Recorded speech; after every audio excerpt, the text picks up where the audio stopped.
Super duper facts.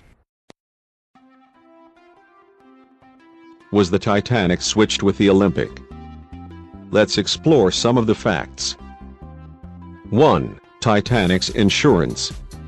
Titanic's insurance was increased 5 days before the maiden voyage, which resulted in J.P. Morgan receiving $12.5 million for Titanic in insurance payouts from Lloyd's Maritime Insurance, estimated at over $160 million today, more than they could ever have recovered if they had sold or scrapped her.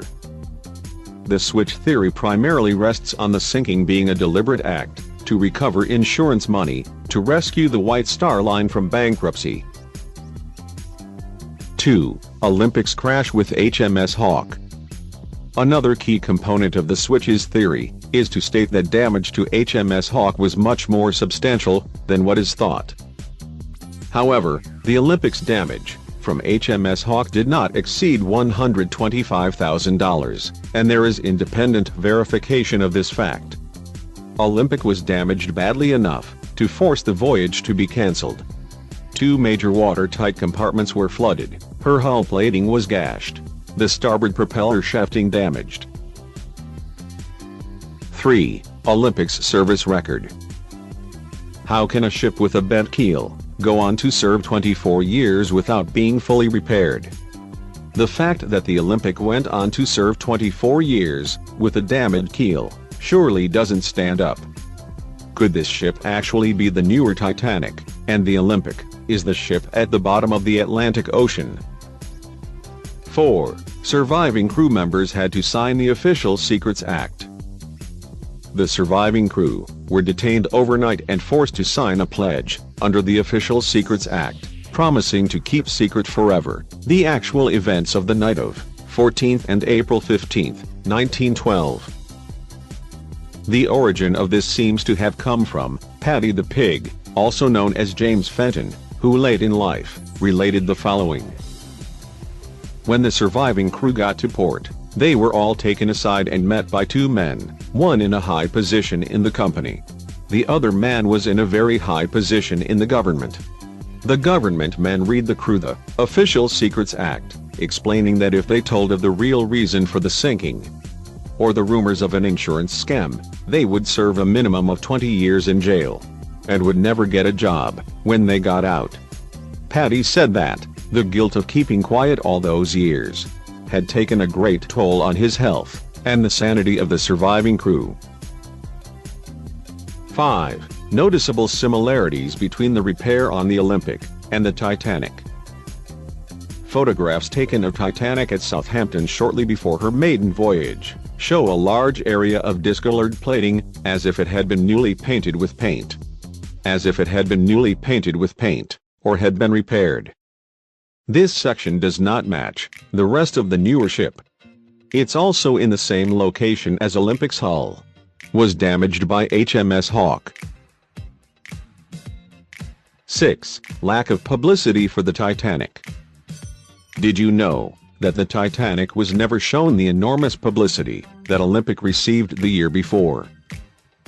By the time Titanic's maiden voyage came along, Olympic had been operating for a year. Titanic, although only just superseding her sister in size, was no longer big news, or so they would like you to believe. The claim is, the public and media were not as interested in her maiden voyage as that of her sister. Or, is this just the way they wanted it to be? They don't want too many eyes on the Titanic, if it's really the Olympic. After all, the Olympic had huge publicity. 7. No public inspection of the Titanic. While Olympic was open for inspection by the press and public, in both Belfast and Southampton, Titanic was not open for any inspection at all, except to the Board of Trade inspection. The fact that Titanic left Belfast, and then Southampton, in something of a hurry, with none of the fanfare of the Olympic. Just 1 day of sea trials, no stop in Liverpool, and no opening to the public, in either Belfast or Southampton, seems a little strange, don't you think? 8. The Titanic's sea trials were really short. Olympics trials in 1910 took 2 days, including several high-speed runs, but Titanic's trials only lasted for 1 day, with allegedly none over half speed. Is this because Olympics' patched-up hull could not take any long periods of high speed? If a switch did occur, then the sea trials at full speed would have certainly damaged Olympic even more. 9. Cancelled passengers. Interestingly, more than 50 first-class passengers cancelled at the last minute, many of them friends and business associates of J.P. Morgan, and Morgan himself, who had money tied up in the White Star Line, also cancelled, claiming that he was ill. Morgan was found 2 days later by a reporter in good health at a French resort with his mistress.